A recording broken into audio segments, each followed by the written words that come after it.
Ahora sí. Buenas noches entonces, nuevamente, qué gusto compartir. Hola Dayana, hola Nadina, me parece que estás por ahí, hola Ramón. Bueno, un gusto compartir con ustedes y para mí un gusto y un honor también compartir nuevamente este espacio con Jorge Catelli. eh, que para aquellos que están interesados en nuestros encuentros, les cuento que Jorge ya participó con nosotros y hay un encuentro sobre Bion que vale la pena escuchar por YouTube, que está muy bueno. Y bueno, vamos a tener el gusto de escucharlo nuevamente. Yo lo voy a presentar a Jorge para aquellos que por ahí seguramente lo conocen, pero quizás no saben todo el recorrido que Jorge tiene. Él me pasó una lista y me dice, elegí lo que quieras, y la verdad es que no es fácil elegir porque es todo muy valioso Ah, el, pero es una el referencia currículum institucional. de Jorge. Bueno, les cuento, es licenciado, profesor y doctorando en psicología por la Universidad de Buenos Aires, es full member and analyst trainer de la Asociación Psicoanalítica Internacional, la IPA, es miembro plenario de la Federación Psicoanalítica de América Latina, FEPAL, es miembro titular en función didáctica de la Asociación Psicoanalítica Argentina, APA, es miembro del Freudian Legacy Committee, perdón mi inglés, de la International Psychoanalytical Association, miembro del equipo de comunicación y publicaciones de la Federación Psicoanalítica de América Latina, es miembro del equipo de comunicación y publicaciones de la Federación, no, me estoy repitiendo, porque son tantos títulos, Jorge, que, bueno, es secretario de la revista La Época de la APA, miembro cofundador del capítulo Psicoanálisis y en Educación de la Asociación Psicoanalítica Argentina, eh, es profesor adjunto a cargo de las materias Psicología Psicoanalítica y Psicoanálisis y Educación, Departamento de Ciencias de la Educación en la Facultad de Filosofía y Letras, es jefe de trabajos prácticos regular de las materias Psicología General y Teoría Psicológica de la Subjetividad. En fin, tiene premios otorgados. La verdad que se los pasaría todos por escrito, porque vale la pena leer eh, la carrera que Jorge tiene y que para mí es un gusto de compartir con ustedes este encuentro. Este Estela, te encuentro, agradezco tu valoración, te agradezco mucho tu valoración y te agradezco aparte esta invitación que me da mucho gusto, me da mucho placer participar en el contexto de la cátedra. La verdad que es una alegría muy grande. Como ustedes pueden ver, yo soy docente en la unidad académica de de Filosofía y Letras en Puan, eh, con materias que tienen que ver con psicoanálisis, así que me da una alegría enorme también participar dentro de Psico en tu materia. bueno, buenísimo, buenísimo. Vamos a contarles eh, que tenemos hoy un tema que a mi gusto es fundamental. El tema es la identificación Freud y después. La verdad que el concepto de identificación tiene la particularidad de que Freud lo ha recortado, dándole un estatuto muy riguroso cuando él dejó de pensar como se pensaba en términos de imitación. Ustedes saben que muy tempranamente el término, digamos, tenía como esa connotación, ¿no? ¿A quién imita usted? Y Freud hizo un largo derrotero para darle al término identificación un valor que implica la dimensión de la constitución subjetiva, no solo en lo que tiene que ver con su valor de un mecanismo de defensa, sino más bien una dimensión de la defensa que tiene un valor constituyente desde lo primario hasta sus derivaciones secundarias.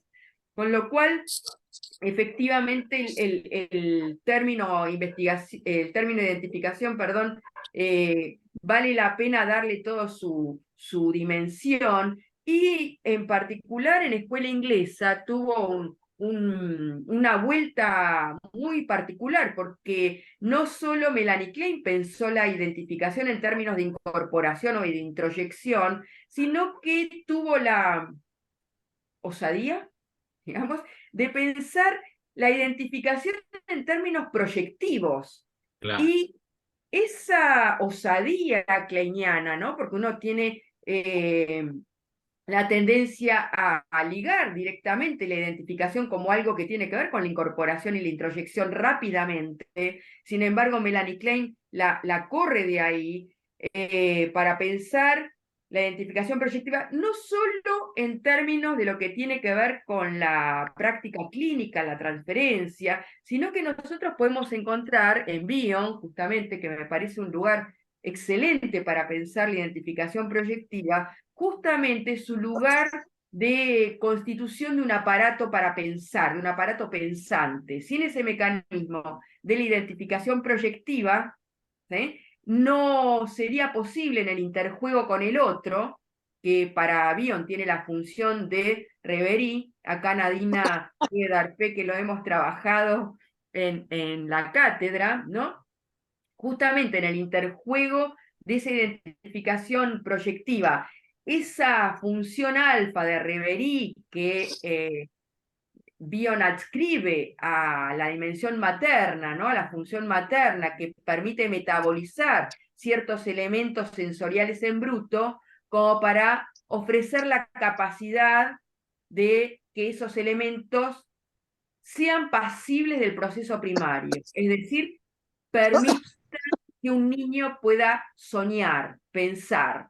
Como dice Bion, desde el soñar hasta el cálculo algebraico requiere esa dimensión del otro que con su función de reverie va a permitir una tarea que no existe de entrada, ¿sí?, y que no es sin la identificación proyectiva. Así que efectivamente creo que para nosotros es muy importante trabajar este término, y creo que Jorge en ese sentido ha hecho un trabajo intenso y riguroso como para compartirlo con nosotros. Así que, Jorge, te cedo bueno, la palabra. gracias por esta introducción tan rica que has hecho y por esta introducción además al concepto. Nadina, ¿vos trabajás en la cátedra? No. Ah, ok. Este, Es un porque, asistente a la cátedra, alumna de nuestra ah, cátedra. ok, bueno, bienvenidos, bienvenidas a quienes están acompañándonos. Eh, yo justamente en el contexto, dado que estamos en el contexto de escuela inglesa, que es una materia tan central y a mi gusto tan importante para nuestra formación y máxime teniendo la suerte de tenerla en el grado, eh, la temática de la identificación es una temática muy enormemente amplia. Y como tal, dentro del psicoanálisis, es una temática que conceptualmente tiene diversas vías de ingreso y diversas vías por las cuales uno puede eh, entrar, digamos, como para discutir, plantear, confrontar, diferenciar, comparar diversos posicionamientos teóricos que a su vez tienen naturalmente consecuencias también diversas en el modo de pensar la clínica, ¿no? Yo voy a ceñirme en esta presentación a un recorrido del concepto de identificación en la obra de Freud. A mí me pareció interesante cuando pensaba en esta invitación tan amorosa de Estela y tan generosa, por otro lado, también pensaba que a la vez tenía que focalizar en algunos puntos que pudieran ser de interés para quienes asistieran y para quienes posteriormente escuchen esta clase.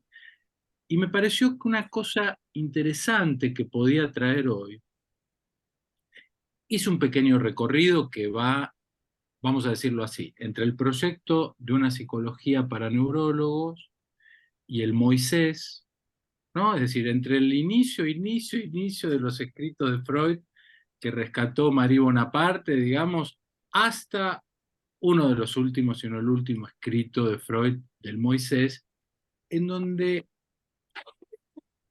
podemos ver algunos hitos que a mi criterio son muy importantes porque yo pensé, bueno, escuela inglesa, el trabajo de la identificación. Yo tengo una idea que retomo a su vez de Jorge Vinocourt de la identificación como trabajo de pensamiento, pero que en realidad es una idea de Freud. Entonces se me ocurrió traerles también algo eh, que tiene que ver con algunas concepciones que dentro de la escuela inglesa se han tomado, que han diferido de la concepción más bien freudiana, pero que lo interesante es lo que ocurrió con Freud. Es decir, a mí me resulta muy interesante, eh, vieron que Freud tuvo en distintos momentos de su obra, en distintos momentos de su historia, digamos, y de sus teorizaciones, como si hubiera tenido metejones con distintos discípulos y con distintos colegas con los que él, bueno, se ha sentido como más identificado, a veces por unos años, a veces por poquito tiempo, a veces por un periodo más largo. Y estudiando la obra de Freud, una cosa que siempre me resultó interesante, incluso viendo algunas de las definiciones que más comúnmente circulan con respecto al concepto de identificación, eh, yo me hice acá una selección de libros, pero tengo para ir mostrándoles. Y, por ejemplo, traigo este que todo el mundo lo conoce, el Laplanche, ¿no es cierto? Y Pontalis, el diccionario, donde se privilegia, por ejemplo, esta idea de que la identificación comienza siendo oral y canibálica, dice, ¿no? Una cosa por el estilo. Y que sin embargo, si uno va siguiendo ese recorrido en la obra de Freud, uno se encuentra con algunos derroteros que me parece interesante, y esto es lo que yo quería al menos traerles hoy, de todo lo que uno podría hablar en relación con la identificación, ¿no? Entonces me parecía, yo voy a compartir eh, algunas imágenes que me interesa simplemente porque traje alguna que otra idea puesta en una diapo para 10 conceptos traje. Básicamente 10 conceptos que me encantaría ver si puedo ahí compartirlo, pero me parece que no estaría pudiendo.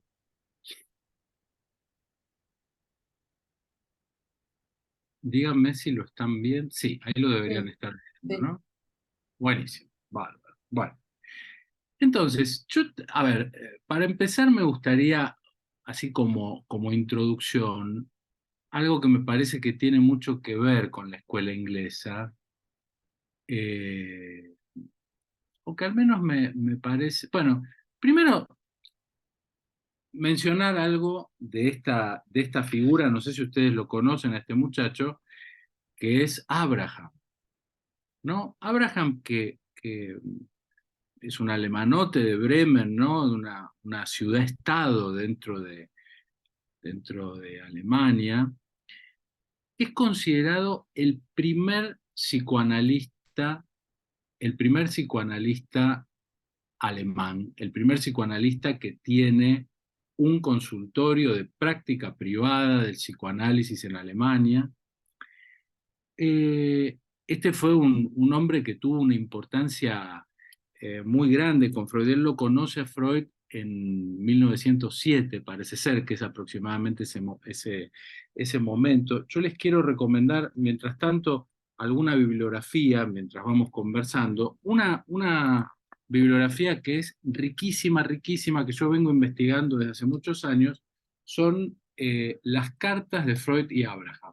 Este volumen es un volumen, la verdad que muy interesante, está editado por Síntesis y la verdad que es admirable.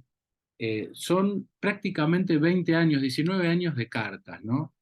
A mí siempre me maravilla en una época que no había ni WhatsApp ni mail, lo que escribía esta gente con plumín. Miren lo que es este volumen solamente con Abraham, ¿no? Y la riqueza que tiene documental este material entre Freud y Abraham, en el que se revela parte de lo que ocurrió y de lo que en su momento para mí había sido una cierta intriga, digamos, y que ahí en las cartas aparece en un sentido como eh, muy claramente en cuanto a la incidencia que tuvo, al menos durante un tiempo, las ideas de Abraham que venían de este otro señor que yo les puse acá en pantalla, que es Geza Rohaim.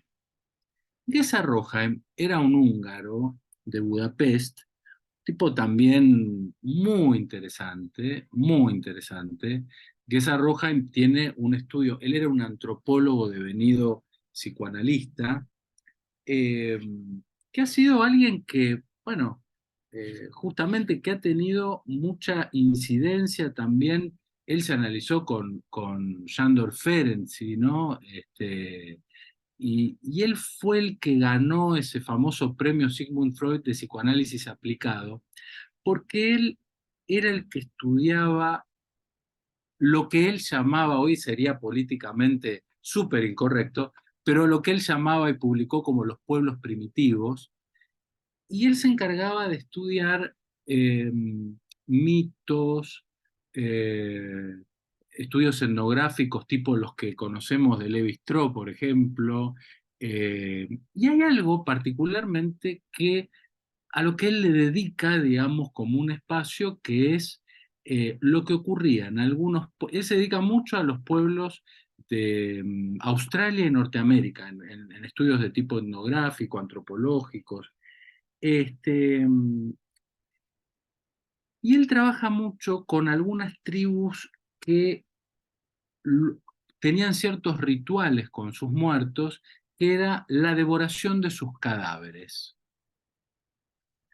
Dicho esto, no sé si les suena en relación con lo que a todos les debería sonar algo de lo que Freud cuenta en Tótem y Tabú. Bueno, digo esto porque esto tiene algo de esta historia.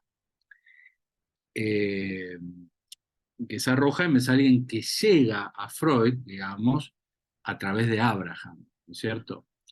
Y en ese sentido me parecía interesante, por eso estoy ubicando como algunos autores que me parece que pueden ser eh, justamente interesantes para la materia porque a su vez van a tener que ver con el pensamiento kleiniano, con el pensamiento de la escuela inglesa. Piensen que Abraham también, bueno, tanto Sándor Ferenczi como Abraham fueron eh, los analistas de Melanie Klein, ¿no es cierto?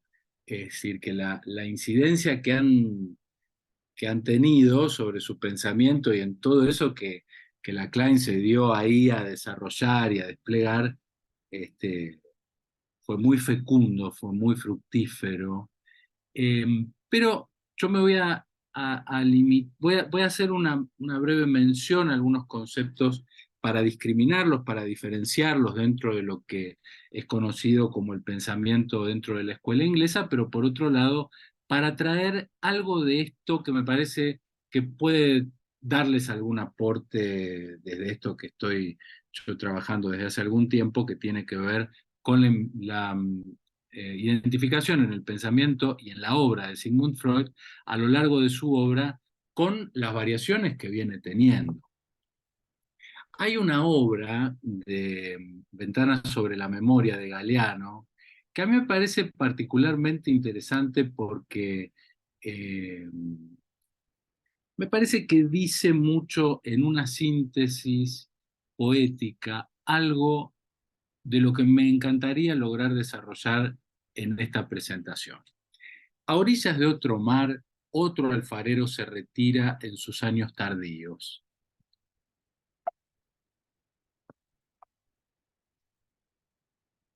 Se le nublan los ojos, las manos le tiemblan. Ha llegado la hora del adiós. Entonces ocurre la ceremonia de la iniciación. El alfarero viejo ofrece al alfarero joven su pieza mejor. Así manda la tradición entre los indios del noroeste de América. El artista que se va entrega su obra maestra al artista que se inicia. Y el alfarero joven no guarda esa vasija perfecta para contemplarla y admirarla, sino que la estrella contra el suelo, la rompe en 1000 pedacitos, recoge los pedacitos y los incorpora a su arcilla. Bueno, como les decía, esto es de Eduardo Galeano, Ventana sobre la memoria de las palabras andantes. ¿Por qué traje este poema, o este poema en prosa? A mí me pareció que resume muchas ideas de una manera poética y a través de esta metáfora, en relación con lo que va a significar mucho de lo que es la identificación dentro de nuestro psicoanálisis, dentro del psicoanálisis, al menos como una posibilidad de pensarla. Y para ello, lo primero que me gustaría traer es algo del orden de la constitución para el psicoanálisis. Y acá me permito detenerme en algunos conceptos que me parece muy importantes, que están entramados con el concepto de identificación. Me acuerdo hace muchísimos años cuando, digo me acuerdo porque él vivía y él hacía mucha difusión y Raskowski hablaba, Arnaldo Raskowski, que es uno de los pioneros del psicoanálisis en la Argentina, cuando él hablaba y hacía una diferencia entre lo que era la identificación en el ser humano y lo que era el imprinting animal, haciendo una diferencia taxativa entre naturaleza y cultura, podríamos decir desde una perspectiva, entre universo humano y universo animal, en fin, entre polaridades que hoy también podríamos incluso discutir, pero él situaba algo. Y él situaba algo que tenía que ver con lo que hoy nosotros podríamos decir es la diferencia entre instinto y pulsión. Él tomaba los estudios de Lorenz, de Konrad Lorenz y posteriormente de Timberger, donde decía que bastaba con que se presente ante el cascarón roto y el pollito recién nacido una figura basculante para que se despierte el imprinting y lo identificara con ese imprinting, ¿no? Voz no reflexiva del verbo identificar, y entonces lo siguiera y lo identificara inequívocamente a ese objeto en movimiento basculante como una madre. Entonces él decía, en cambio en el universo humano hay otro elemento más complejo que tiene que ver con la mirada, y que ahí se abre un nuevo universo, pero que esta mirada no era de cualquier modo, esta mirada no es de cualquier forma, y esto guarda una íntima relación con la constitución de lo humano. ¿Y cuál es el universo que describe el psicoanálisis en relación con la constitución? Bueno, que somos eh, los únicos mamíferos que nacen indefensos, somos los únicos mamíferos que no podemos valernos por nosotros mismos al momento de nacer, y que esto va a marcar justamente producto de esa prematuración una dimensión nueva respecto de lo que en el mundo animal se valen por sí mismos, excepto algunos marsupiales y canguritos que se meten adentro de la, ¿no? de la bolsa, de ese saco, pero se las arreglan solos también para entrar, para salir, para alimentarse, y que en ese sentido la prematuración le da un lugar justamente por indefensión a la figura del otro. Cuando ingresamos en el concepto de identificación, no podemos menos que traer algo de este entramado conceptual, precisamente porque es en función de la presencia necesaria de un otro en que se empieza a constituir el sujeto. En términos de Lacan, en aquel primer esquema de ese primer grafo, cuando dice ese delta mítico de la necesidad, ¿no? Que se dirige al encuentro con el objeto que le va a permitir la autoconservación y la supervivencia, resulta que queda interceptado por el discurso del otro. Yo no voy a entrar en los desarrollos lacanianos, pero me parece interesante para pensar algo de esa indefensión, literalmente la palabrita que usa Freud, la Hilflosigkeit, es ese estado de falta de ayuda necesaria para sobrevivir. Todo eso dice esa palabra que nosotros traducimos como la indefensión, y que el encuentro con el otro es un encuentro, como le gusta decir a José Echeverry al traducirlo al español, grávido de consecuencias. Esto implica naturalmente poder pensar en las dimensiones del otro. Esto quiere decir de un otro, poco como en esa imagen, ¿no? Que yo agregué en esa diapo, que un poco las ideas de Winnicott, ¿no? Con respecto al sostenimiento, un otro que cumpla una determinada función, pero ese otro que a su vez va a representar a otro, para decirlo de algún modo, ¿no? O al menos en la identificación necesariamente nos encontramos claramente con un aspecto que anticipa, y acá podríamos pensar algo de cierto universo simbólico, ¿no? Retomando tal vez algo que les recomiendo en ese sentido, eh, que son las ideas de Ernst Cassirer en relación a cómo él plantea el universo simbólico, más allá de lo que posteriormente plantea Lacan en relación a lo simbólico como registro, pero algo de ese orden de una anticipación, pero que es necesario que se encarne en ese otro que va a estar allí recibiendo a ese ser indefenso para que pueda subsistir y para que precisamente en ese encuentro se produzca algo más. Hace mucho tiempo trabajé en el Centro de Salud Mental número 4, ahora es 14, del Hospital Piñero, este, en la calle Casco y Escalada, y cerca de lo que es Eva Perón. Y claro, y atendíamos a una población muy vulnerable. Yo era muy jovencito y bueno, estábamos con un grupo muy interesante, este, con el que supervisábamos el trabajo y veíamos algunas cuestiones también de índole teórica. Y me acuerdo que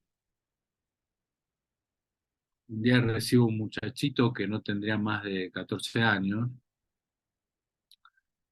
Era una realidad muy dura, ¿no? Como la que se vive en el trabajo en los hospitales. Digo una realidad muy dura porque un día faltaba el paciente y uno decía, bueno, por ahí no viene más, o se olvidó, y después uno se enteraba que lo habían matado en un tiroteo, es decir, realidades muy ásperas, muy tremendas.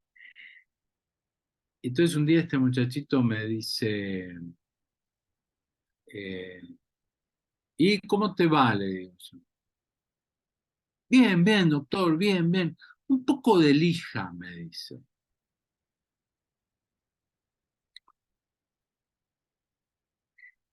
Claro, esa era la expresión para decir que tenía un poco de hambre. Lo que pasa es que cuando la metáfora en ese sentido intenta sustituir o intenta hacer su trabajo con algo que es una vivencia bastante de borde, bastante extrema, tiene ese impacto que el hambre duele, ¿cierto? Duele, como una lija que a uno le pasan por el interior del cuerpo, por el estómago. Y eso es algo de lo que en el universo que estudia Melanie Klein, por ejemplo, es vivido justamente como algo que no tiene anticipación en ese aparato psíquico que siente la lija, para decirlo en términos de aquel paciente que hoy estoy evocando de tantos años atrás. Quiero decir con esto, el encuentro con el otro está asignado por una necesidad que implica la supervivencia.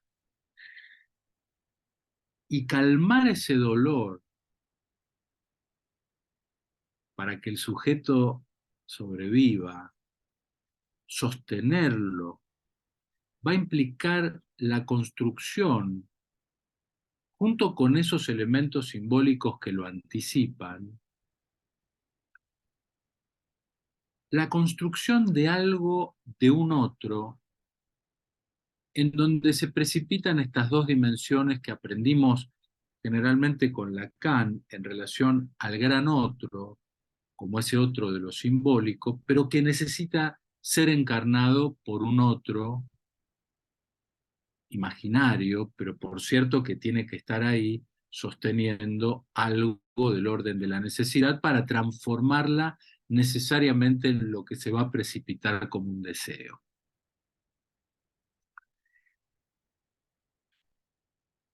Y en ese encuentro es donde aparecen dos dimensiones que hacen a un aspecto de la identificación que me parece interesante mencionar, entre la alienación y separación, entre la confusión de ese sujeto con el otro, ese otro que está cumpliendo una función, sea quien sea que lo encarne, ¿no es cierto? Ese otro que va a estar allí en un lugar que por otro lado va a despertar eh, tiempos de espera, satisfacciones, y que se va a ir constituyendo paulatinamente en ese dador o privador, porque va a ser el que deja que suban, en términos de Freud, de las primeras épocas económico, suben las cantidades, diría, ¿no? O que bajen, que se apacigüe, que se calme esa tensión psíquica. Hasta aquí, ¿tenemos alguna pregunta, consulta, duda o comentario?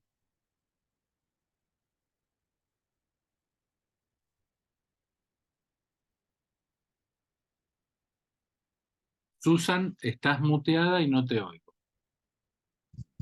Ya, gracias. Ah, por Sí, favor.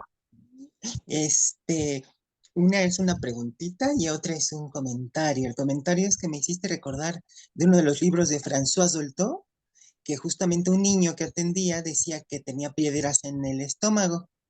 Y ella, Mm, reconstruyendo su historia, se dio cuenta que la madre, justamente cuando él era un bebé, se quedó sin leche, pero en una travesía de un pueblo a otro.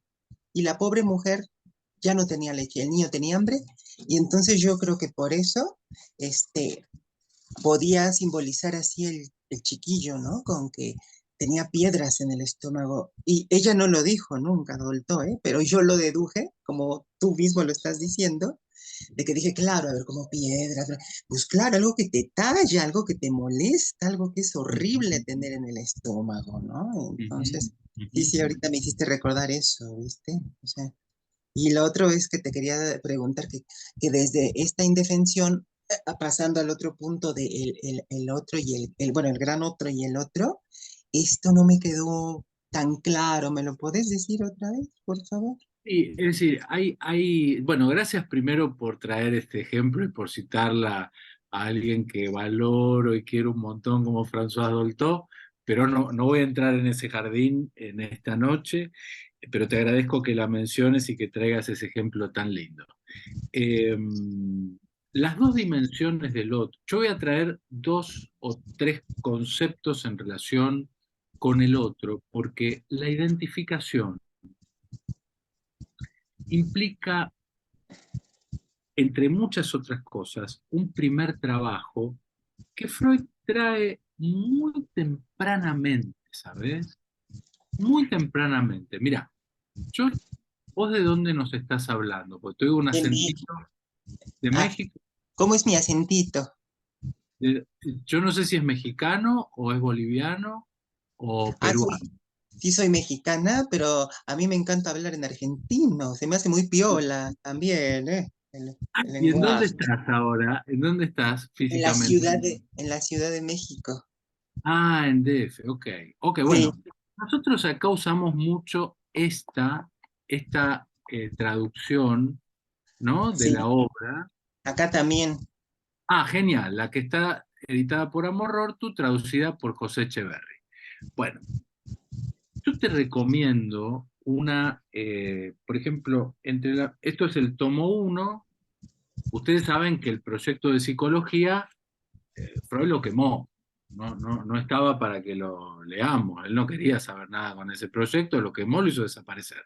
No tuvimos noticia de eso hasta mucho después, en parte gracias a que Marie Bonaparte le compra todas las cartas a la viuda de Fliess, el amigo berlinés, las mete en un banco, en el banco Rothschild, en una caja de seguridad, pero claro, con la extensión del nazismo, dice, yo tengo que rescatar las cartas, porque los nazis estaban tomando, por supuesto, antes que nada, los bancos de capitales judíos y de dueños judíos, entonces saca todo eso, la princesa María Bonaparte, y manda esas cartas,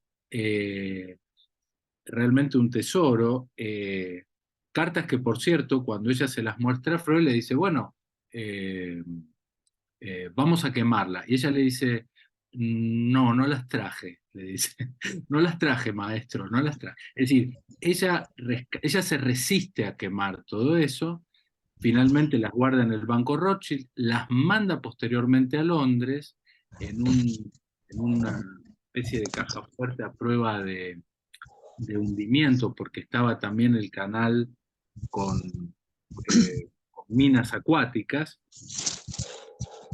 Y en el año 50 finalmente se publica este texto que estaba adentro de una de las cartas a Fliess. Y ahí nos enteramos, por ejemplo, que Freud dice que cuando el sujeto se encuentra con el otro, empieza un trabajo de comparación de puntos de similitud y de diferencia. Y pone como ejemplo el trabajo del lactante. Y es muy interesante porque el que le está explicando a todo esto al otro, y es un texto más bien neurológico en su lenguaje, pero donde utiliza esto ya para darle un volumen metapsicológico. Piensen que se llama proyecto de psicología, un Entwurf, ¿no? De psicología para neurólogos, con lenguaje neurológico, ya les cuenta cómo está pensando la psicología y le dice, bueno, como si fuera el lactante que se encuentra con el pecho y logra tomar el pecho y alimentarse, pero la próxima vez que se va a alimentar no lo reconoce. Y cuando no lo reconoce, ese lactante se enoja, se pone rabioso y llora y grita y se fastidia y se molesta hasta que logra volver a reconocerlo desde otro punto de vista. Da un ejemplo clínico, pero parece de Esther Vick, no parece Freud hablando, es decir, parece como la observación del lactante, no sé si me expreso. Entonces, es increíble observar, yo les recomiendo las páginas 376, 377. Entonces dice, hay algo en donde se produce un efecto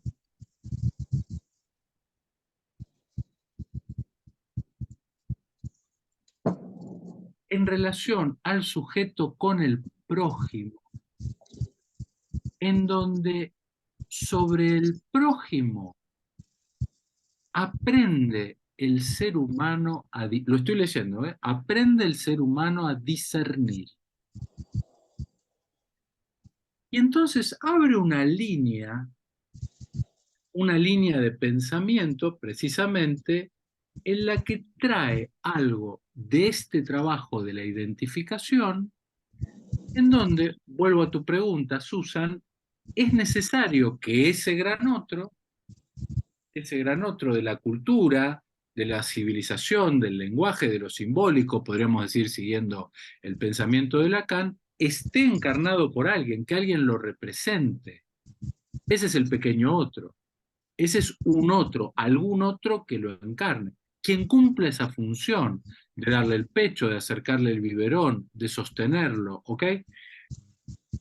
Pero es sobre ese otro que encarna esa función que se produce ese efecto en donde, bueno, Freud lo llama, utiliza una palabra que en alemán es Nebenmensch, ¿no? Nebenmensch. Y el Nebenmensch, esta primera parte, Neben quiere decir lo que está al lado, lo que está al lado. Y el Mensch quiere decir ser humano, ¿no es cierto? Es decir, el Nebenmensch es el ser humano que está al lado. Nosotros tenemos dos maneras posibles, de hecho, en la traducción en la traducción de Luis López Ballesteros está como el complejo del semejante. Y en la traducción de José Echeverry dice el complejo del prójimo. Ahora, es muy interesante porque ahí se abren dos dimensiones en relación con este primer trabajo que son los rudimentos de la identificación, que es no reflexivo en tanto identificarse, sino identificar al objeto, identificar en el otro a un objeto. Y para eso les voy a recomendar, además de lo que acabo de señalar de Freud, me gustaría recomendarles el tercer volumen del diccionario de psicoanálisis argentino, en donde van a poder encontrar una entrada de mi autoría sobre el tema del complejo del Nebenmensch, el complejo del prójimo y semejante. Pero está bueno en relación con el tema del psicoanálisis argentino y los conceptos que han sido trabajados y ahondados intensamente en nuestro país, en donde ha sido tan fecundo el desarrollo del psicoanálisis. Con lo cual, una dimensión que podríamos diferenciar en nuestro idioma, ya que, por ejemplo, Nebenmensch, uno podría decir, es el vecino, porque el vecino viene del vicino. Vicino en italiano es el que está cerca, es el que está al lado, vicino. Tú sei vicino di me, entonces está cerca de mí. Y de ahí viene también, muy parecido, en las lenguas sajonas, el Nachbar, por ejemplo, de ahí viene neighbor, que es el vecino en inglés, pero viene de Nachbar. En alemán es el next, el que está al lado. Pero del mismo modo y con la misma lógica, el que está del otro lado del river es el rival. Puede ser el Nachbar o puede ser el rival. Es decir, el río divide, te transforma o en rival o en el vecino. Entonces, ahí tenemos dos dimensiones que hacen a un trabajo, o al menos lo que también cita Jorge Vinocourt, su equipo, y que yo lo retomo en relación con la idea de la identificación como un trabajo psíquico. Esto aparece como un trabajo de discernir, un trabajo de pensamiento, en donde justamente la comprensión del mundo y el juicio, estoy citando la página 377 del proyecto, en donde aparece esta posibilidad del despliegue posterior en el juicio a partir de esos elementos primitivos, primarios y originarios del encuentro del sujeto con el otro, para lo cual el sujeto tiene que identificarlo. Pero ese trabajo implica una doble vertiente.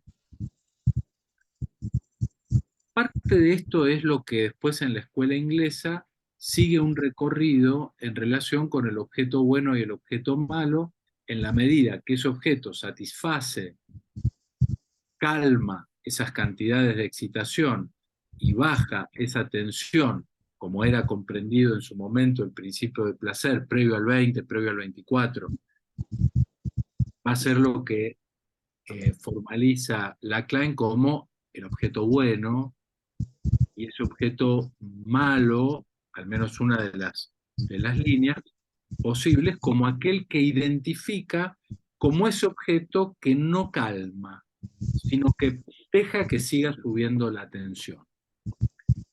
Ahora bien, ¿vamos bien hasta acá?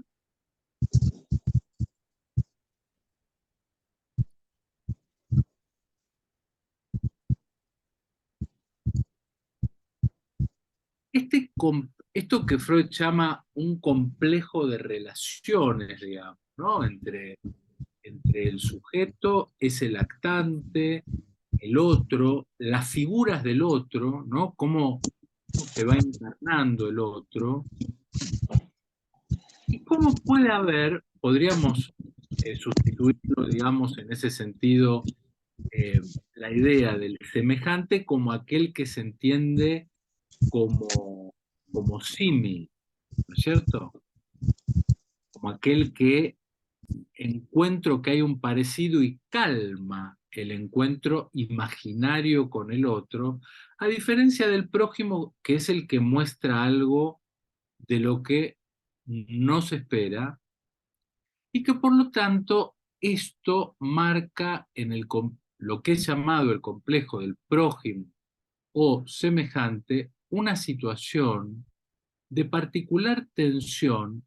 Y acá me parece muy interesante citar algo de lo que Freud cita en 1910, 1911, de Ernest Crowley, La Rosa Mística, un libro de La Rosa Mística que la verdad que nunca nos hubiéramos enterado. Freud tenía, creo que, esa maravillosa capacidad de darle volumen a gente que hubiera sido totalmente, yo creo que intrascendente. El otro día estaba viendo de la obra de Jensen, ¿no es cierto? Por ejemplo, Jensen, para nombrar, por supuesto, él citó a gente y a poetas maravillosos y- y a los clásicos, ¿no? Eh, pero también le daba volumen conceptual a autores que no tenían una gran trascendencia y sin embargo él lee la Gradiva y lo transforma en esa obra, ¿no es cierto? Y hace esa lectura, del mismo modo como hizo, yo diría, conocer el concepto del narcisismo de las pequeñas diferencias, que él con enorme honestidad intelectual lo cita a este Ernest Crowley, ¿no? En La Rosa Mística, creo que se llama el libro. Eh, y entonces ubica justamente en estos días que estamos viviendo en el mundo situaciones tan horrorosas, dice que el principio del odio racial, el principio de todo racismo y odio en relación con el otro, encuentran su fundamento en ese narcisismo de las pequeñas diferencias, en que se apuntala ese, por un lado, terror ante lo desconocido del otro, o lo que en otro lugar cita como lo otro del otro, lo otro del otro, la pura otredad, en términos lacanianos diríamos algo del orden de lo real que aparece allí, y ante lo cual se produce ese efecto del odio a esa dimensión del otro, y que esto constituye una primera instancia en ese trabajo básico, primitivo de la identificación, pero que empieza a ser un trabajo de pensamiento, porque mucho después lo que va a ir planteando es que esto va a implicar, un poco como en el texto de Galeano que yo traía al principio de esta presentación, como un enriquecimiento también a partir de la diferencia. Pero para esto necesitamos un aparato psíquico menos refractario, un aparato psíquico menos narcisista en términos de las cantidades, en términos de la capacidad de recibir algo de la diferencia, y un aparato psíquico que permita alojar este tipo de diferencias al estilo de lo que va a plantear en el año 24, ¿no? Algo de esto está, no algo, mucho de esto que estoy diciendo lo pueden encontrar en el problema económico del masoquismo. Empieza, por supuesto, en el 20, pero lo termina desarrollando fuertemente en el problema económico del masoquismo. ¿Hasta aquí tenemos alguna otra consulta, pregunta, duda o comentario que les gustaría hacer?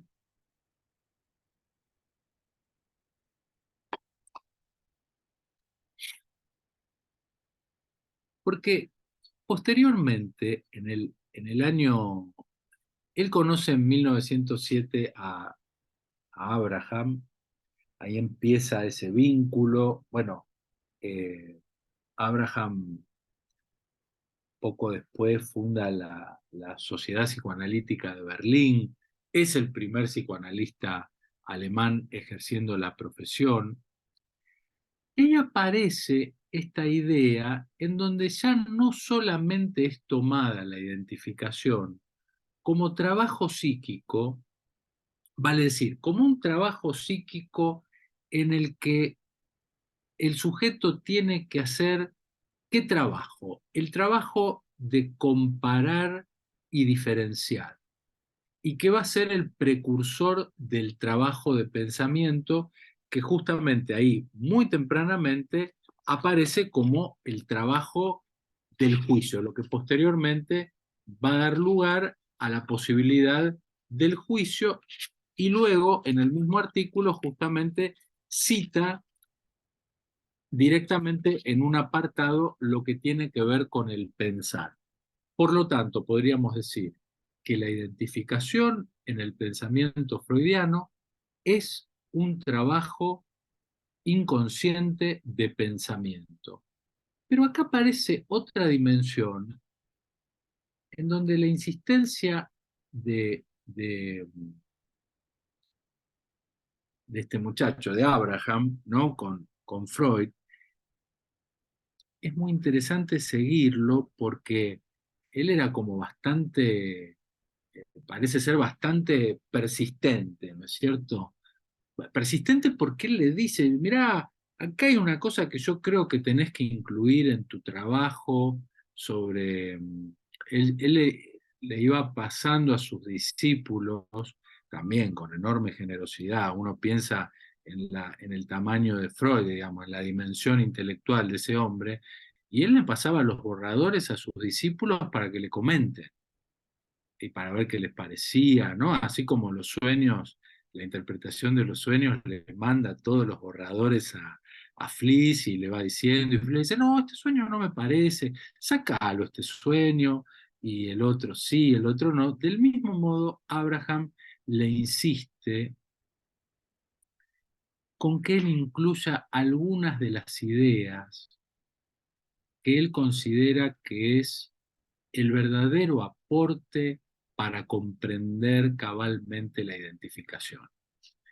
Para esto yo les recomiendo a quienes les interese que pueden seguir en la bibliografía las cartas que van entre el 31 de marzo de 1915 y entre marzo y prácticamente mayo es donde aparece, digamos, toda la historia esta que uno retroactivamente comprende de qué ocurrió con Tótem y Tabú, pero a su vez esto se puede rastrear más, eh, más puntualmente en las cartas de diciembre de 1912, entre 1912 y principios de 1913, en donde aparecen estos intercambios. Estoy citando de este libro, para los que les interese, son cartas muy, muy importantes, a mí me resultan interesantes como documento histórico para seguir el origen de esas ideas. Pero resulta que ahí se plantea otra cuestión en donde finalmente Freud publica en el 13 y dice, bueno, habiendo logrado la devoración del cadáver del padre muerto, se consuma la identificación. Valga mi lapsus, porque se confundía consumir y consumar. Es decir, que ese consumir, tragarse el cuerpo, representa consumar la identificación, lograr la identificación. No sé si soy claro. Y esto tiene una prensa dentro del universo psicoanalítico tan grande que hasta el día de hoy esto queda como la etapa oral de la identificación, o la fase oral canibálica de la identificación, como el elemento central en relación eh, con lo que va a ser este concepto dentro de la teoría psicoanalítica. Con lo cual se plantean dos puntitos que también querría traerlos hoy para esta presentación, que me parece que es otra cosa que podríamos eh, pensar juntos o que me gustaría aportar, que es el concepto de incorporación y que es el concepto de introyección, que son dos conceptos bien ingleses psicoanalíticamente hablando, ¿no es cierto? Eh, Porque Freud justamente habla de ambos, pero es la escuela inglesa la que hace algún desarrollo en relación con estas ideas. Yo no sé si vieron en la última diapo que puse, que les puse dos imágenes un poquito controversiales, pero Pero lo puse por lo siguiente, porque acá tenemos un punto central que en esos años, entre 1911 y 1915, sobre todo en 1913, Freud va a traer a la identificación como producto de ese efecto que en el origen tuvo la horda primitiva luego del asesinato del padre como elemento mítico, pero que va a estar allí esta idea de la incorporación como el precursor fundamental de identificarse con el otro, en donde, aparte, desde ese punto, surgen innumerables teorizaciones en relación a las cenas de fin de año, las comidas de las festividades religiosas, como si fueran esto el fundamento de ese otro proceso psíquico. Yo puse ahí en una imagen, uno podría decir que el ritual cristiano de la hostia es la consagración de ese trozo de pan originalmente, en donde el sacerdote tiene que decir, este es el cuerpo de Cristo y esta es la sangre de Cristo, y entonces tiene que comerlo, el pan, y tomar el vino, que dicen que es la sangre y el cuerpo de Cristo, y uno podría decir, es necesaria una investidura previa para que eso produzca un efecto de comunión o un efecto de comunidad. Ese trabajo, porque alguien puede comer un montón de hostias y no se le produce ninguna identificación, no se va a hacer cristiano, o no va a adquirir esa creencia, podemos decirlo de distintas maneras. ¿Ok?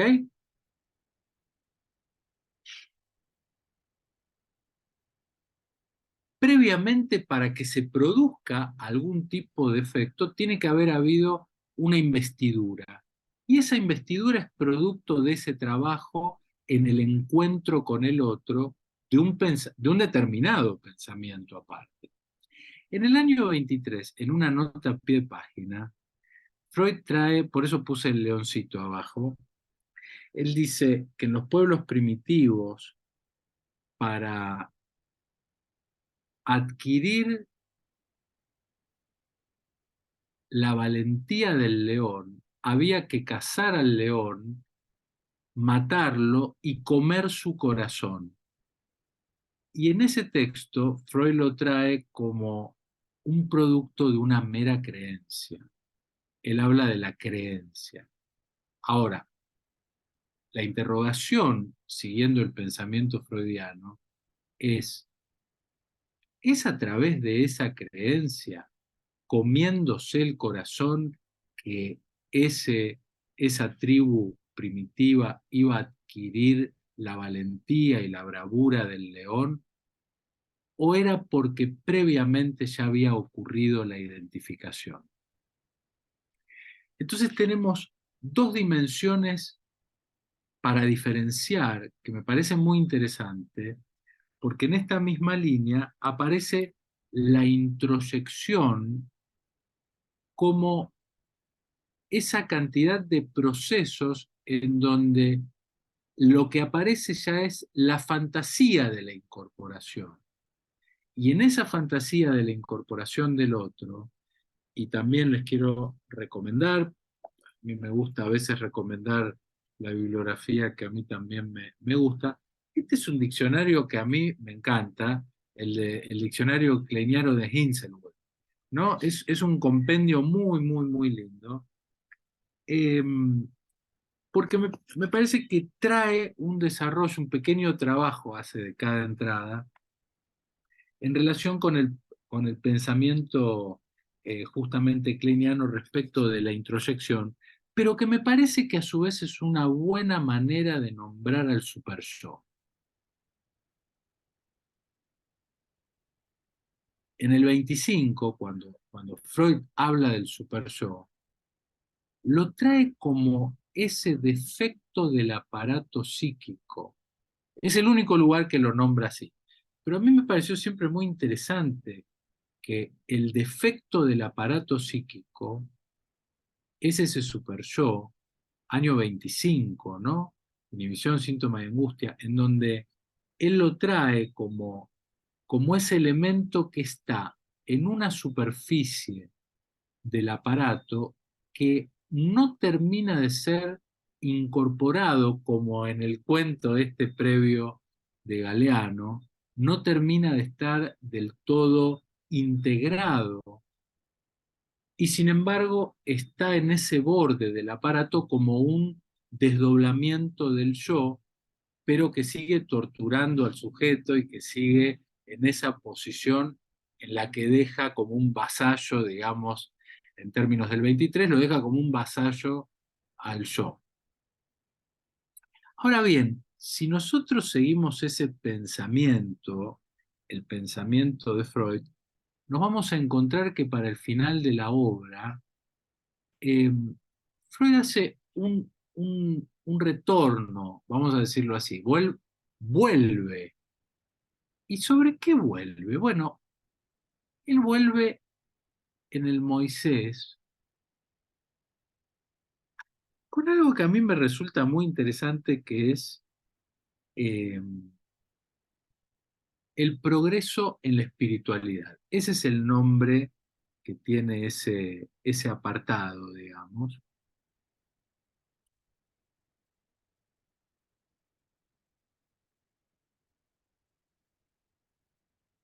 Y es muy interesante porque ahí se mete con un problema, se mete con varios problemas, Freud.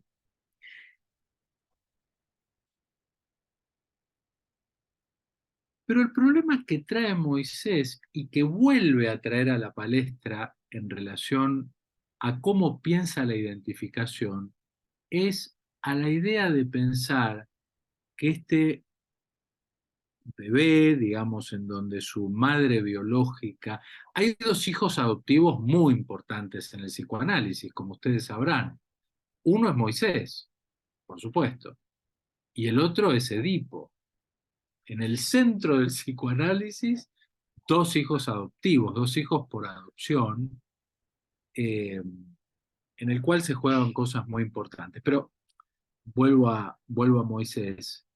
Eh, Según el relato bíblico, digamos, el pueblo hebreo, ¿no? Esclavo de los egipcios, tenían que arrojar a las aguas eh, a sus hijos, pero una madre hace eh, este, esta pequeña embarcación en la que pone a su bebé y finalmente es rescatado eh, por los egipcios, pero lo que plantea Freud, y un punto por cierto eh, conflictivo, porque finalmente él termina siendo un estudio tanto político como etimológico, como el que nos interesa hoy a nosotros, que es el psicoanalítico, en relación a por qué él va a ubicar que Moisés era egipcio. Y en ese sentido, vuelve a ese elemento originario, a ese momento en el que lo que había planteado en sus primeros trabajos con el trabajo de la identificación, luego de un largo derrotero, luego de plantear la identificación en la histeria, luego de plantear la identificación en relación con las masas, luego de atravesar las identificaciones parciales, la identificación única, las identificaciones masivas, lo que posteriormente se va a desarrollar como las identificaciones adhesivas, lo que en general nadie menciona, pero que es un elemento tan importante en la obra de Freud como la identificación narcisista en Duelo y Melancolía, en el año 14. Él vuelve al final de la obra a un puntal en relación a cómo concebir la identificación para dar cuenta de esta idea en relación con Moisés, que es la identificación, que triunfa el trabajo psíquico por sobre el trabajo sensorial. Él habla de la sensualidad y que en ese sentido hay un trabajo de pensamiento, que produce la identificación y que por lo tanto no está solamente en el nombre, porque una de las cosas que él trae en esa obra es justamente que eh, la palabra Mosé en egipcio quiere decir niño, ¿no? Entonces hace como distintos ejemplos en relación al nombre de Moisés, y vuelve en ese último texto, en esa obra tan impactante, al planteo de la identificación como trabajo psíquico inconsciente, constitutivo de la subjetividad, y que va a ser justamente ese puntal, ¿no?, en relación a lo que es el pensamiento psicoanalítico y lo que representa justamente la identificación como ese trabajo psíquico, inconsciente y constitutivo del sujeto.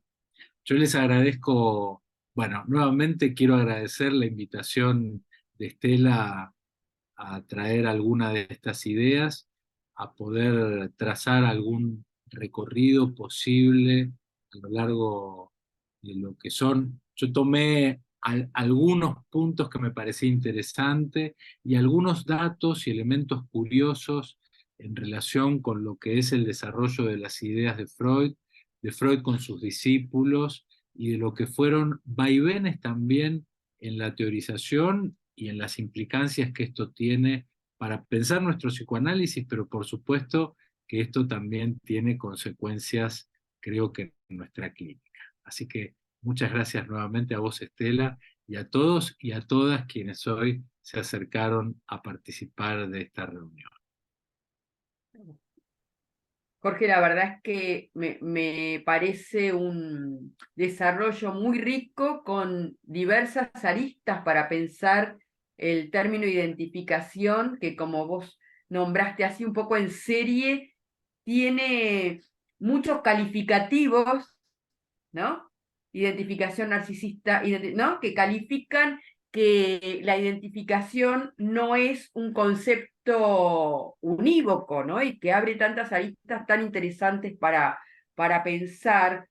Y ahora voy a dar espacio para las preguntas, pero quiero hacer algún comentario porque me parece muy interesante algo que vos tomaste respecto del racismo y del odio tan actual, eternamente actual, diría, ¿no? Como casi atemporal, y que justamente me da la impresión de que tiene como sustento la identificación y cómo ese trabajo de pensamiento que implica la identificación tiene un punto que por más que se desarrolle, no logra hacer del otro un uno, es decir, aquello que uno no puede reconducir a lo propio y queda segregado como ajeno y hostil. Y que por más que se desarrolle el trabajo del pensamiento, eso queda como en el seno de lo propio, ¿no? Aquello que resta como segregado, extranjero, que incluso podríamos ahí pensar cómo en el campo de lo propio eso se juega y aparece como rechazado en el exterior, en el otro, ¿no? Como pura alteridad.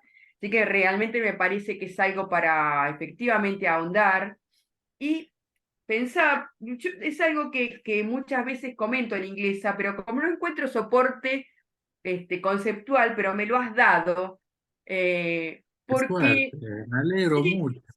sí, porque vos sabés que en general, digamos, yo suelo decir que se toman como términos análogos, identificación e introyección, pero que justamente en Klein yo tengo la teoría de que la introyección no siempre conduce a la identificación. Y justamente el superyo es algo que está en relación a la introyección, pero en donde no drena, vamos a decir, no va para la vía de la identificación, con lo cual, digamos, amerita hacer ahí alguna diferencia, que hay una identificación por introyección que funda el yo, pero que hay una introyección que no va al campo de la identificación y que resta como super yo. ¿Estás de acuerdo? Sí, no solamente que no conduce, sino que produce un efecto de fracaso de la identidad. Es decir, Exacto, el super yo muestra un fracaso. Va, exacto. siguiendo con esa idea eh, que Freud trae en el 25 del super yo como un defecto del aparato psíquico que él mismo formula. Y que esto marca, mira, yo te voy a decir una cosa que a mí me dijo hace también muchos años, la mujer de Ángel Garma, quien tuve la enorme suerte de conocerla, Betty Garma, que ella fue, creo que la única argentina, digamos, que supervisó con Melanie Klein en su momento, que se fueron con Ángel allá a Londres, porque ella tenía un caso de un niño de 18 meses. Miren, les voy a mostrar una cosa, si me dan un segundo nada más. Un segundo, ¿eh?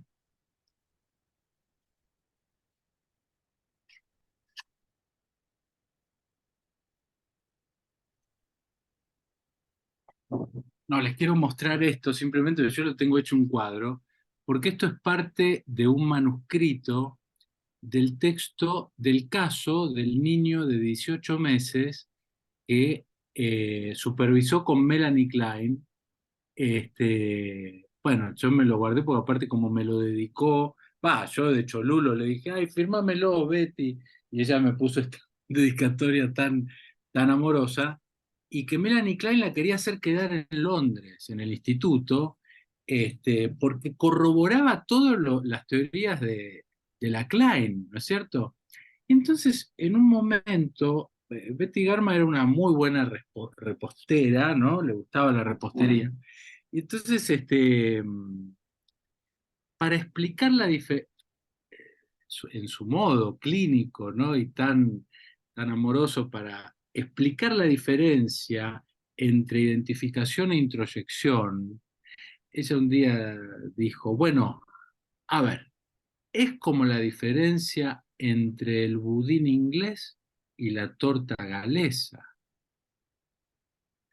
Uno que ve en la torta galesa, ve que tiene en su interior un montón de fruta seca y fruta brillantada, pero no son parte de esa masa, están incrustados ahí adentro.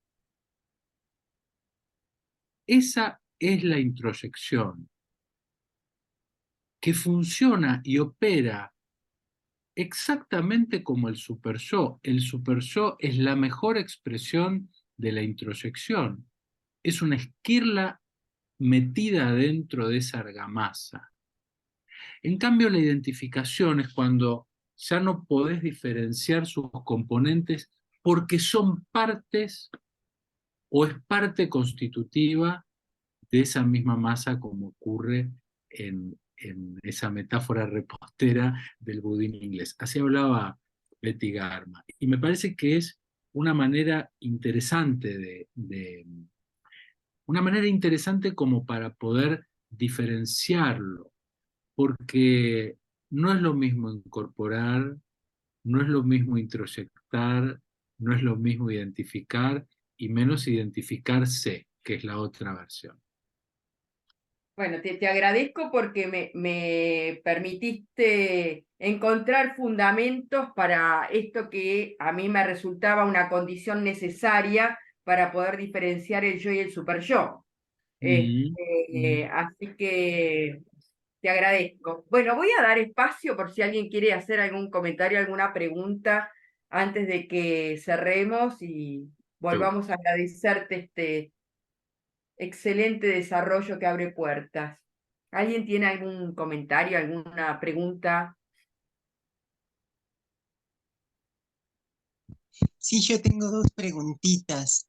Este, me Adelante. confundí un poquito de dónde Freud le aporta a Abraham y qué es lo que le aporta el antropólogo a Freud, ¿no? A Abraham, perdón, también. Esa es una.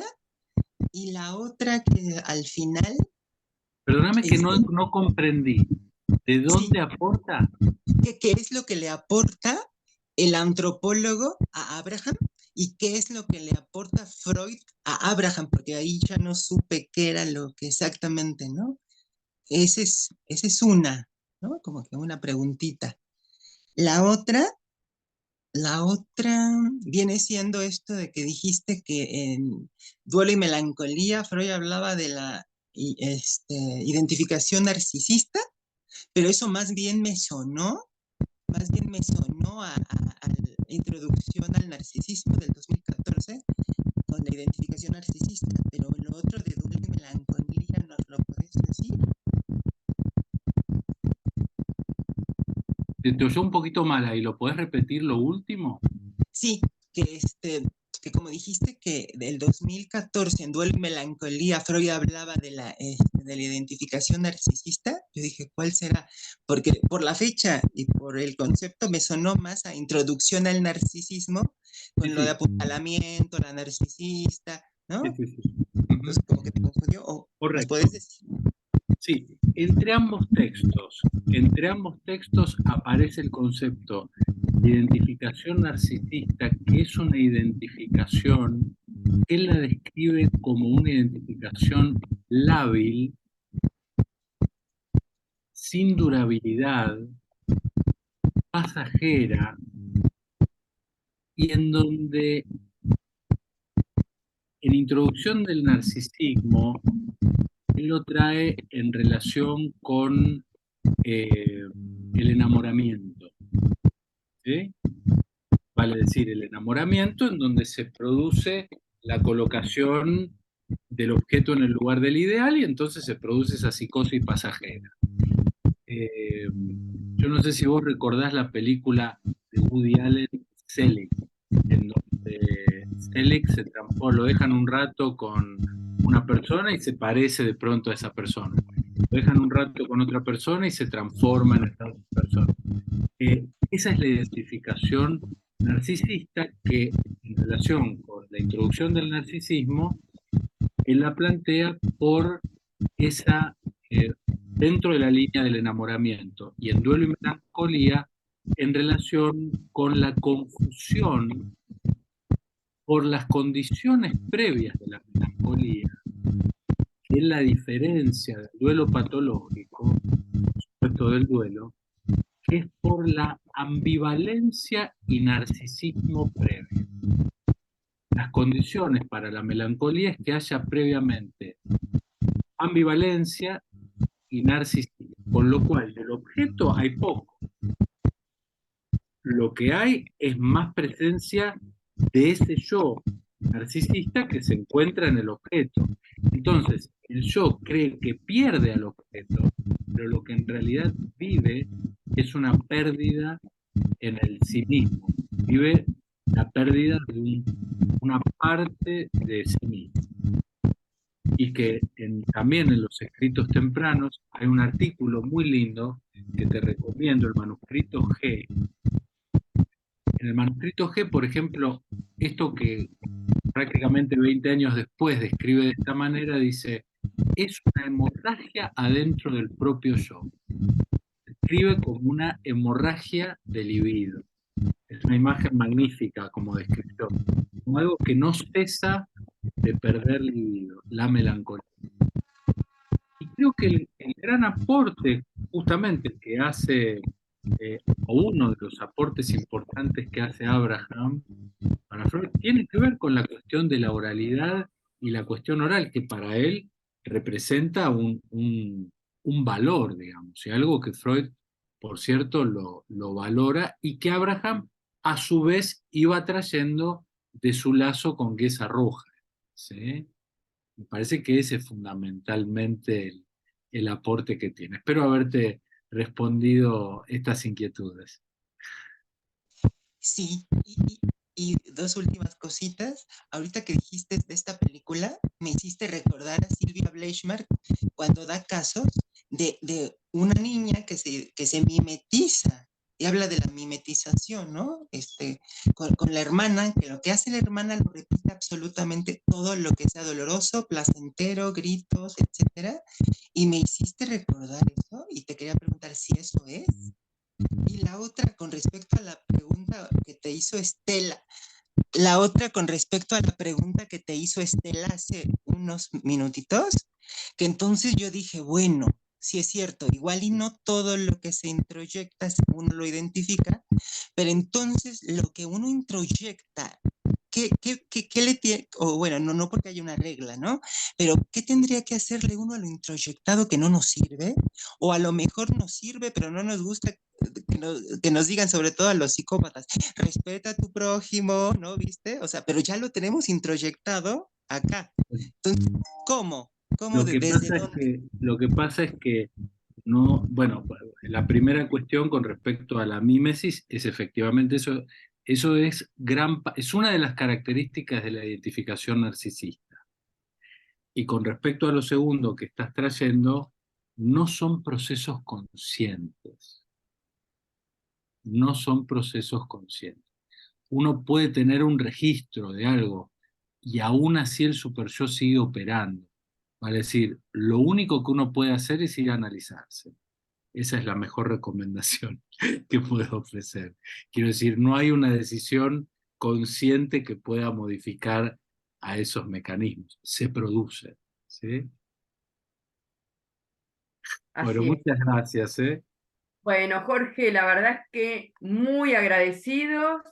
Este encuentro va a quedar en el canal de YouTube para que lo volvamos a escuchar y que puedan acceder a aquellos que no tuvieron la oportunidad del día de hoy. Así que, como siempre, agradecidos y esperamos volver a encontrarnos el año que viene, por lo menos.